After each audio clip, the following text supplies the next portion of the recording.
This has never been about nuclear weapons. This has been about Israel's regional hegemony in the Middle East. Israel wants to topple the Iranian regime, period. It has said so. This is not a mystery. This is not my claim. This is Israeli policy repeated year in, year out. The whole idea that Trump is negotiating to prevent Iran from getting a nuclear weapon, duh, that was negotiated. Trump ripped it up. The Iranians have come back every year to say, we don't want a nuclear weapon, we want negotiations. The United States does not accept yes for an answer because it works for the government of Israel. This is the point. Why does it work for the government of Israel? It's a little hard to understand. Maybe because it's of Mike Hucklebee's parishioners, because of people who read the Bible and say, okay, that's our foreign policy. That's possible. It may be because of what's in the Epstein files that haven't been released.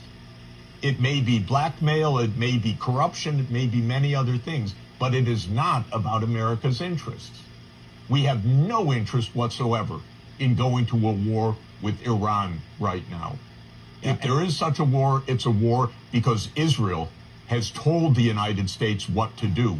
And that raises a question. Why has the United States done what Israel has told the United States to do for 30 years? And I don't just mean about Iran. I mean across the Middle East. You know, it's money in politics. I mean, it doesn't matter where that money is coming from necessarily. I mean, there's lobbyist groups of all kinds. And, you know, when Obama was president, the Supreme Court passed Citizens United, which put that on steroids. Right. Basically, it had already been in place, but now anything goes. And we're seeing the influence of AIPAC in practically every part of our government. You know what I mean? So it's like, and even Trump, you know, I think at the Knesset even admitted, you know, to the world that, we're getting all this money from, you know, Miriam Ellison and all this. And, you know, the irony of this event here is George Soros funds a lot of the No Kings events.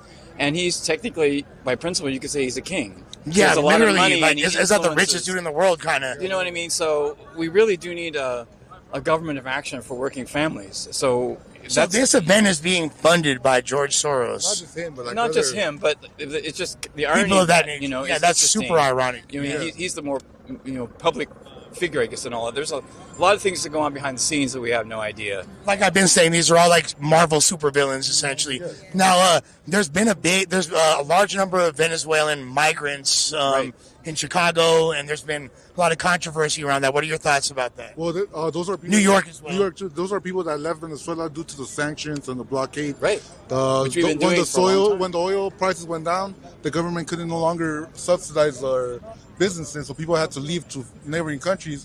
And then when the Biden administration came in, they had a more relaxed borders policy. Right.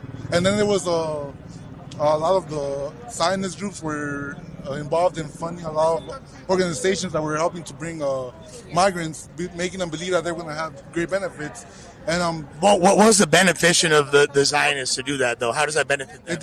There's attempts to destabilize like the modern electorates. Like you are able to switch the demographics of an electorate. Interesting. Well, that's the thing is that, you know, the ruling class even to some extent is divided because they have a choice. How do you want to grow your economy? How you want to create an economy? You either do it through economic development by going into countries like, say, for instance, Russia or China. They'll go into Africa, right, Ethiopia or Burkina Faso, and they'll actually invest in the countries, you know, and help them develop.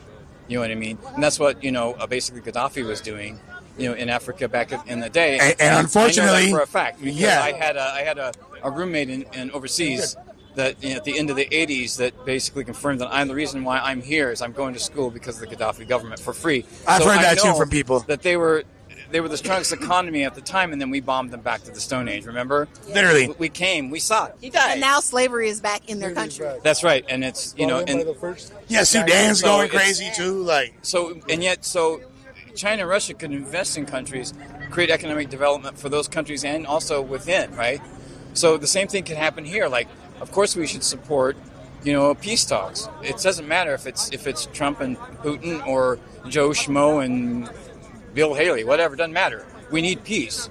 And 1,000%. And the peace bridge would be great economic development for both the United States and Russia, because this has been discussed over 100 years. It's a peace bridge between Siberia and Alaska. That's why they met in Alaska.